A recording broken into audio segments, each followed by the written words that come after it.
¿Qué tal? Bienvenidos a Más Cultura. Como cada programa tenemos a un invitado muy especial. La verdad es que en esta ocasión pues nos volamos la barda porque la entrevista que les vamos a presentar hoy es con Juan Francisco Ferré. Él es un novelista, él es de Málaga, España, y bueno, él fue finalista en una emisión para el Premio Herralde de Novela, que es un premio muy codiciado, y en 2013 fue el ganador de este premio por su novela Carnaval, que bueno, vamos a estar platicando un poquito y él les va a decir un poco más en la entrevista, pero la verdad es que está pues buenísimo. Y vamos a tener una recomendación por parte de un escritor joven que publica en Tierra Adentro, él es Enrique Padilla y nos va a hablar un poquito sobre un libro de su elección, pero vamos a llegar a eso en unos minutos más. Quédense con nosotros que aquí en Más Cultura apenas estamos comenzando.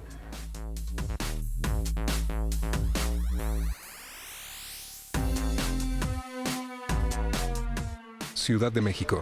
Un martes o un jueves, da igual, es la hora de la comida. En este establecimiento, el mediodía parece transcurrir tranquilamente. Nuestro personaje está sentado al fondo. Muerde gustoso uno de los triángulos de su club sándwich, sin tocino ni jamón. Sí, pues cáiganle con todo lo que traigan y no quiero ¿eh? Señor Monsiváis, no, usted no, esto no va contra usted.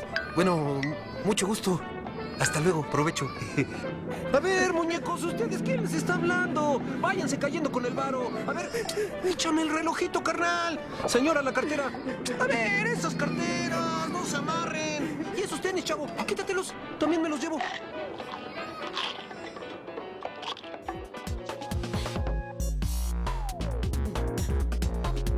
Como muchos escritores, Juan Francisco Ferré tiene una participación muy amplia en las redes sociales y bueno, en su blog se llama La Vuelta al Mundo y ustedes lo pueden encontrar con la dirección juanfranciscoferre.blogspot.com. Ahí pueden encontrar muchas cosas, es un blog, hay mucha crítica literaria, pero también es una ventana hacia pues, lo que lee Juan Francisco Ferré. Ahí se van a dar cuenta de que pues, tiene unos gustos muy concretos, por ejemplo, nada más con ver la imagen, la portada del blog, podrán darse cuenta que tiene pues por lo menos algo pendiente con el famosísimo filósofo esloveno Zizek, seguro también lo ubican. Y como crítico literario pues es un crítico bastante, pues por lo menos constante. Hace críticas muy extensas, muy dedicadas, muy metódicas. Me viene a la mente, por ejemplo, una crítica que le hizo a Bret Easton Ellis. Ustedes lo conocen quizá porque él escribió American Psycho, por lo menos habrán visto la película con Christian Bale, que también estaba bastante buena. Y bueno, pues este escritor ha sido sujeto a una polémica 2013 y 2012 que le ha ido bastante mal. Y bueno, pues lo que hace Ferré es que nos habla de él, pero pues distanciándose un poquito de la polémica reciente y tomando como referencia para hablar de él sus libros, sus letras, su trabajo. Y la verdad es que el mismo Ferré dice que pues si eres capaz de ignorar esta persona, pues quizá usa unas palabras un poquito altisonantes para describirlo, de todos modos puedes asomarte a su obra y encontrarte algo muy bueno, y la verdad es que ese es un mérito pues, que se le debe de conceder a Juan Francisco Ferré, porque la crítica literaria pues usualmente no se da tanto tiempo, por lo menos, ¿no? Quizá no es siempre tan metódica, y él como escritor y como crítico pues definitivamente se toma el tiempo para hacerlo. También lo pueden encontrar en Facebook, usualmente solamente publica las entradas a su blog, pero bueno, sí responde, incluso él mismo pone ahí su dirección de correo electrónico para que quien quiera agendar algo con él, tenga alguna duda en concreto sobre el libro, pues se la puede preguntar personalmente, que también es un mérito pues bastante respetable, sobre todo viniendo de un novelista ya consagrado como él. Así que échenle un ojo a La Vuelta al Mundo en juanfranciscoferre.blogspot.com. Vamos a escucharlo a él en esta primera parte de la entrevista y continuamos aquí en Más Cultura.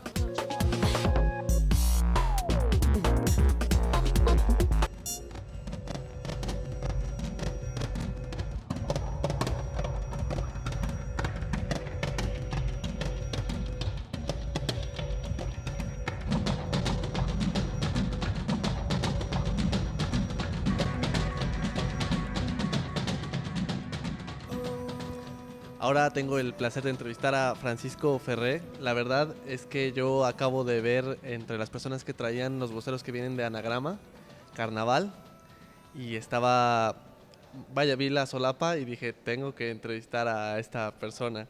Entonces, a ver, pues me gustaría mucho que nos contara ya con la trama, van a quedar hechizados. Bueno, la trama es sorprendente porque parte del escándalo sexual que tuvo lugar hace 2 años de Dominique Strauss-Kahn, parte del momento en el cual él, en una habitación de hotel de lujo en Nueva York, se supone que violó a una camarera ilegal africana, y a partir de ahí traza una novela en la cual, tomando como punto de partida ese hecho, ese dato, empieza a construir, a partir de círculos concéntricos, empieza a construir lo que yo llamo un retrato del mundo contemporáneo, que es a su vez una caricatura de ese mismo mundo contemporáneo, ¿no? Porque mi idea en la novela fundamentalmente es que el carnaval no es que esté en mi novela, sino que el carnaval está en la realidad.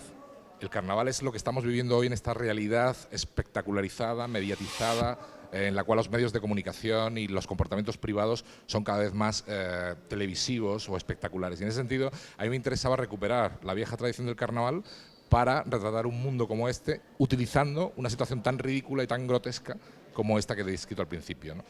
Ahí dentro de esta caricatura, ¿me dirías que hay como alguna manera pues también caricaturizada de hacer denuncia, o es una denuncia casi directamente? Bueno, la palabra denuncia es muy directa, pero evidentemente la novela es crítica. Es muy crítica y muy satírica con respecto a las realidades, digamos, más injustas que estamos viviendo. Es una novela en la cual, evidentemente, el tema de la crisis económica es fundamental, porque se produce un hecho muy curioso, y es que al día siguiente de este escándalo sexual, al día siguiente de que el director del FMI es sorprendido intentando o habiendo violado a una camarera ilegal africana, al día siguiente en España, por ejemplo, estalla un movimiento de indignación, que es el 15M, el movimiento del 15M, y a mí esto, como novelista español, evidentemente me interesó muchísimo, esta coincidencia entre que el director del Fondo Monetario Internacional hubiera cometido un error garrafal, y luego al día siguiente en España hubiera una especie de indignación colectiva y se tomara la calle para protestar contra lo que era la crisis y las consecuencias privadas que estaba teniendo la crisis, pues realmente me pareció fundamental para empezar a escribir una novela. Me pareció que era excitante, o suficientemente excitante como para empezar a escribir una novela, ¿no? Y la idea básica era intentar retratar, repito, una situación que hasta ese momento no se había encontrado una forma de meterle mano, ¿no? Y yo vi que ahí, en esos polos, entre el escándalo sexual y los indignados, había una forma de entrar en el mundo contemporáneo y en la crisis que estamos viviendo, ¿no? Pero fundamentalmente para satirizar y para ridiculizar, no tanto para criticar, no tanto para denunciar, ¿no?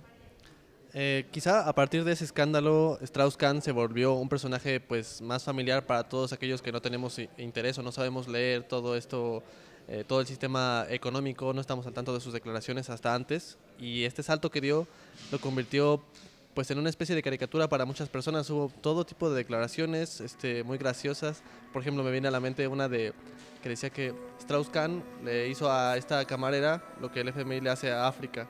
Entonces, ya con eso en mente, ¿ese es el Strauss-Kahn que tú tomas o todavía tuviste que caricaturizarlo más? Sí, yo tomo un personaje real, pero lo hago mío, me lo apropio y lo reconstruyo a mi manera. Entonces, en un momento determinado, efectivamente, tenemos el Strauss-Kahn original, que es el que tú estabas comentando muy bien, y efectivamente esa idea de que lo que le hizo a la camarera es lo que el FMI le hace a África, sin duda ninguna, y a Latinoamérica y a muchos otros sitios. Pero a partir de ahí, yo, utilizando el arma de la literatura, lo que hago es que este personaje evolucione. Y no solo evoluciona en el sentido de que se convierte en un prisionero y en un maldito y en un apestado, sino que además en un momento determinado él va evolucionando hacia la revolución, hacia una idea de revolución, de que es posible cambiar la situación, cambiar las cosas. Y decide escribir una serie de cartas a grandes personajes, hombres y mujeres, desde el presidente Obama hasta el presidente de la República Francesa, o el Papa, o Bill Gates, etcétera. Le escribe cartas en las que va contándoles cuál es su programa para cambiar el mundo y para cambiar la realidad. Claro, finalmente se da cuenta de que es imposible, de que es un fracaso intentar cambiar la realidad está mal hecha, pero evidentemente es aún peor intentar cambiarla, y al final lo que decide es sacrificarse él y se ofrece a la multitud en Times Square, ¿no? El momento apoteósico de la novela es cuando él convoca a una multitud de parias en Times Square y se ofrece a ellos pensando que así va a conseguir que el sistema un poco vuelva a empezar desde el principio, ya sin tantos errores y sin tantas injusticias, ¿no?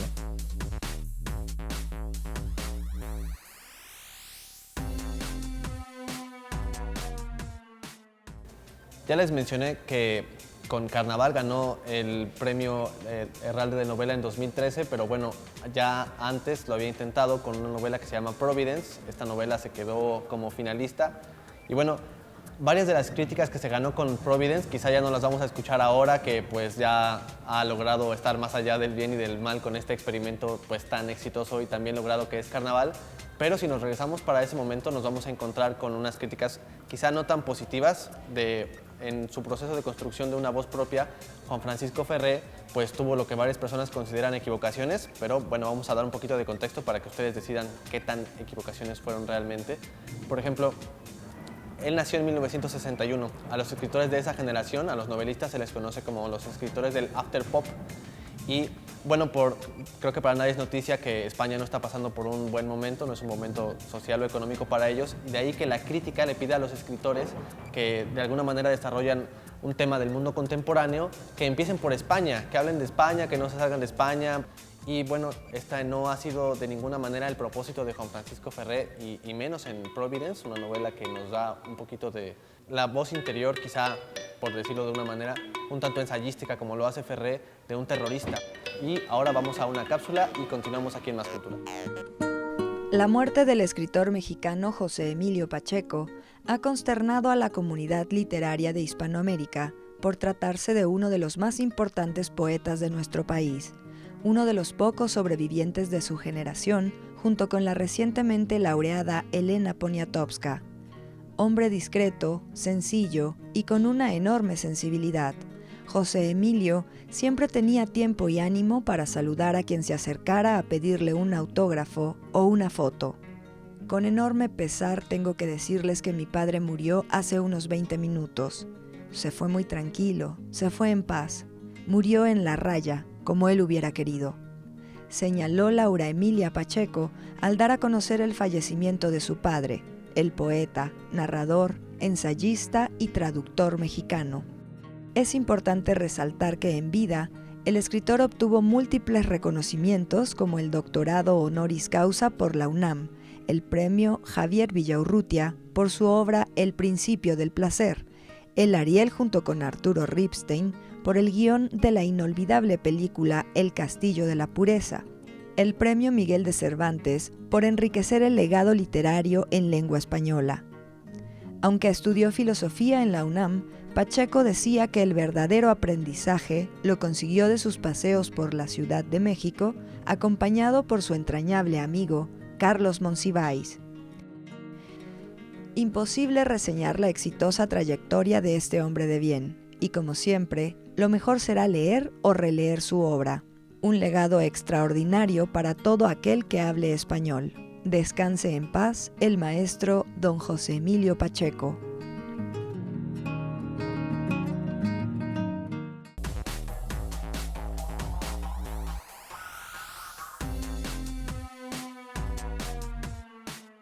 ¿Qué es Carnaval? Carnaval es una novela del presente. No solamente es una novela quizá porque es la manera más fácil de decirle a todo este collage de géneros. Hay muchas cosas que convergen ahí. Por ejemplo, hay mucho de ensayo, como en cualquier otra novela de Juan Francisco Ferré. La manera que él tiene de darle voz a un personaje pues recuerda más bien al tono del ensayo. No es un ensayo, porque sí hay un poco de diálogo interior, sí tiene esa forma discursiva de pues el flujo de pensamiento, pero lo que se puede leer ahí pues definitivamente asemeja a un ensayo. Hay pues partes bastante divertidas, bastante polémicas también. El tratamiento que él hace, por ejemplo, de las opiniones que él supone que generó el hecho central de la novela, que bueno, él ya se los platicó hace un momento, fue el crimen que cometió Dominique Strauss-Kahn, una de las personas más poderosas del mundo. ¿Y qué hace? Él pone este hecho en boca de varias personas, de Zizek, de quien ya les hablé hace un momento, pero bueno, también hace textos apócrifos, que bueno, si no es lo que él pretendía, por lo menos eso es lo que parecen, de gente pues de todos los estratos. Por ejemplo, también hay opiniones ahí de Lady Gaga. Ahí también se simula un intercambio epistolar, que también pues está bastante divertido, porque es cuando Dominique Strauss-Kahn, en apuros, antes de enfrentar la catástrofe, escribe a todo tipo de personas. Por ejemplo, hay una carta dirigida a Barack Obama, por decir un nombre. Entonces, este personaje, esta ficción, la lleva definitivamente a, yo creo que transgrede los límites, de verdad crea un personaje. Él mismo, Juan Francisco Ferré, dice que de ahí en adelante, cada vez que ve a Dominique Strauss-Kahn en las noticias, lo que él ve es a su personaje, no a Dominique Strauss-Kahn que pues todos conocemos. Él tenía definitivamente muchos lugares de donde escoger. Bueno, lo que él plantea ahí es una especie de bestia, que es este individuo, Dominique Strauss-Kahn. Definitivamente Él dice que en su horizonte se asomaban otras personas, pero fue hasta que dio al traste con este incidente en Nueva York que él dijo, no, pues este es el mío. Quizá hubiera estado bueno ver qué hubiera hecho con un personaje como Silvio Berlusconi, pero bueno, eso ya no lo vamos a saber. Vamos a continuar charlando con Juan Francisco Ferré y continuamos aquí en Más Cultura.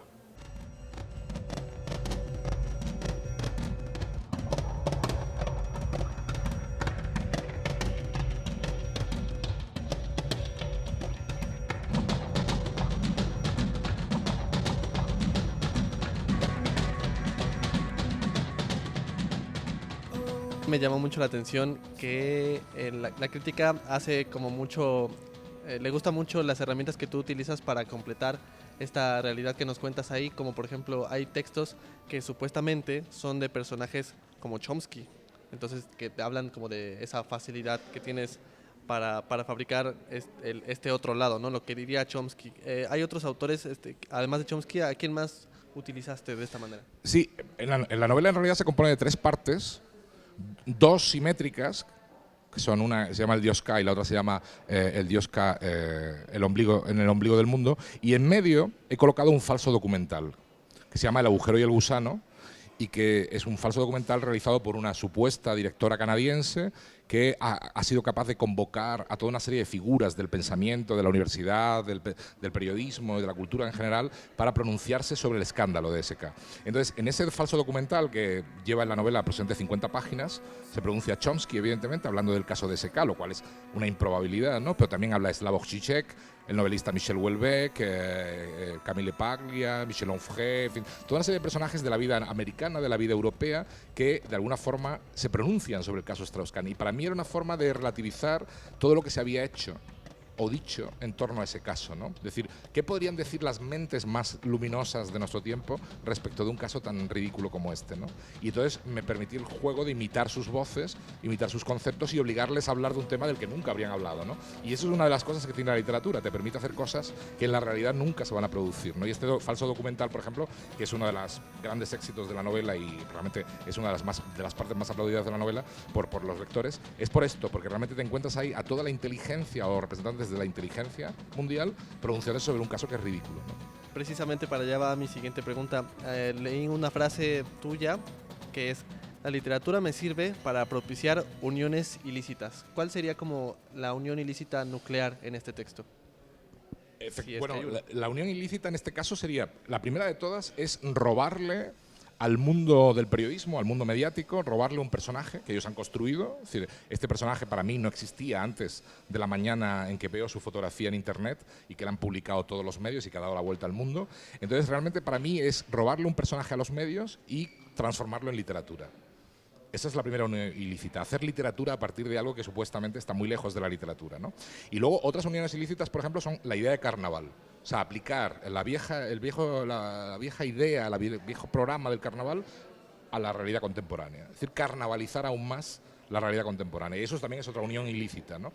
Y finalmente la última unión ilícita, y te lo decía antes con lo de Times Square, es atreverme a convertir una ciudad como Nueva York en un escenario casi de tragedia griega donde un personaje se enfrenta a su destino y lo termina aceptando, ¿no? Y este es el caso de mi personaje cuando decide sacrificarse, ¿no? O sea que en la novela hay continuamente juegos de ese tipo para intentar acercar cosas que en teoría nunca deberían estar juntas, ¿no? Pero eso provoca una fuerza mucho mayor que si unes cosas que lógicamente están unidas, ¿no?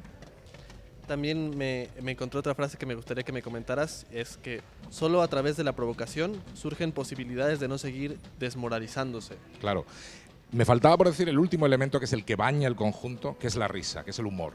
Sí, para mí es una novela en la cual el retrato del mundo contemporáneo tiene que ser hecho a partir del humor. Si no hay humor, mi literatura o la literatura en general produciría tristeza o produciría depresión, porque la situación actual induce a producir tristeza y depresión. Entonces yo pretendo que la literatura tiene el poder de despejar o disipar los fantasmas de la depresión y provocar en el lector una hilaridad, una comicidad que le va a llevar a sentirse mejor, a pesar de lo mal que se sienta respecto de la realidad en la que vivimos. Es decir, yo creo que la mejor forma de oponerse a lo que está pasando es a través de la risa o a través del humor y no a través de tomarse en serio lo que está pasando, por muy dramático que nos parezca, ¿no? Y desde luego la novela, otra de las uniones ilícitas que hace es de temas muy serios tratarlos cómicamente, ¿no? Y a mí esta inversión es una de las cosas que más me interesa como novelista. Pues muchísimas gracias, ahí lo tienen. Carnaval está en Anagrama, búsquenlo, se ve que vale muchísimo la pena y muchas gracias por tu tiempo. Gracias a vosotros.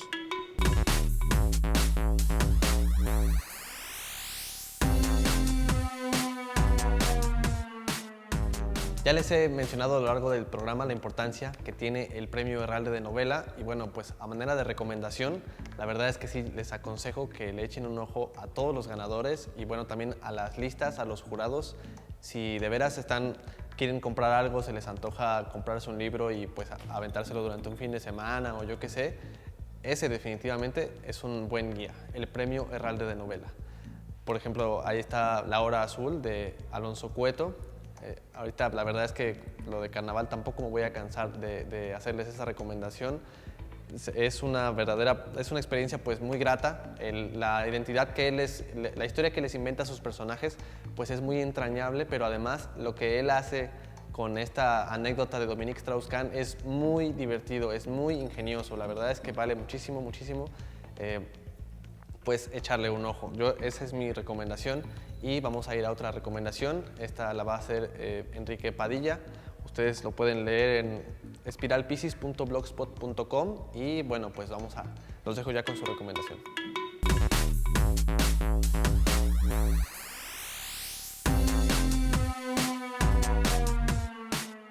Hola, ¿qué tal? Mi nombre es Enrique Padilla y el libro que voy a recomendarles hoy es Las uvas de la ira.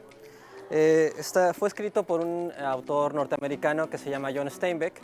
Él pertenece a la generación de entreguerras, que es muy famosa por nombres como William Faulkner o Dos Pasos o Ernest Hemingway. Pero Steinbeck también fue muy reconocido en su época, aunque ahorita es un poco menos leído, y obtuvo tanto el premio Pulitzer de literatura, que es un premio muy prestigiado en Estados Unidos, como el premio Nobel en 1962. El libro por el que obtuvo el Pulitzer fue precisamente Las uvas de la ira. Esta novela corrió con una suerte muy curiosa. Salió en el 39 y en el 40 ya había sido adaptada al cine por John Ford y se convirtió de hecho en un clásico de la cinematografía en blanco y negro estadounidense. La novela trata la historia de la familia Joad, que son unos granjeros de Oklahoma en la época posterior a la Gran Depresión, en la década de los 30. Lo que les pasa es que como se endeudaron con el banco les quita las tierras y ellos tienen que emigrar al estado de California, donde se supone que hay trabajo recogiendo fruta. Es un libro muy curioso porque no ha perdido esa vigencia en ese sentido, ¿no? Nosotros como lectores mexicanos podemos reconocer en la obra muchos de los conflictos que viven en este momento los migrantes de nuestro país, ¿no? Ahora, la estructura de la novela es muy interesante porque va alternando capítulos en los que se cuenta la historia de la familia Joad con otros que son reflexiones del autor sobre la situación social y política de su tiempo y también en varias ocasiones cuentos más pequeños que retratan, por ejemplo, la vida de los traileros, la vida de los pequeños restaurantes que son como tan característicos del paisaje norteamericano a la orilla de la carretera, ¿no? Y bueno, esta, les decía, es la novela más conocida del autor y además tiene algo muy especial que es como muchos valores de la humanidad que son bastante preciados, como la solidaridad y la compasión. La literatura de entreguerras, si ustedes piensan en Hemingway o en Faulkner, pues puede ser muy pesimista y no es el caso de Las uvas de la ira. En realidad tiene momentos de lirismo y de heroísmo, de auténtico heroísmo, en que los personajes demuestran toda su humanidad a pesar de que viven circunstancias muy desafortunadas. Ya llegamos al final de este capítulo de Más Cultura. Espero que hayan disfrutado la entrevista con Juan Francisco Ferré, porque definitivamente le dedicamos el programa a él y a su novela Carnaval. Ya les he hecho varias recomendaciones a lo largo del programa sobre el premio, sobre la editorial y bueno, ya les hablé también un poquito sobre su blog, pero pues se los voy a recordar. Se llama La Vuelta al Mundo y la dirección es juanfranciscoferre.blogspot.com. Ahí pueden encontrar muchas recomendaciones que él hace y bueno, la verdad es que no sé qué tanto de las obras que recomiende, pocas veces hemos coincidido en las lecturas, pero lo que vale la pena es cómo las recomienda. La verdad es que sí se te antojan porque te da un amplio contexto sobre el autor, las polémicas en las que se ha visto inmerso y bueno, pues también sobre la obra. La verdad es que sí cumple definitivamente con ese papel de que hace que se te antoje echarle una ojeada. Yo soy Moisés y nos vemos la próxima aquí en Más Cultura.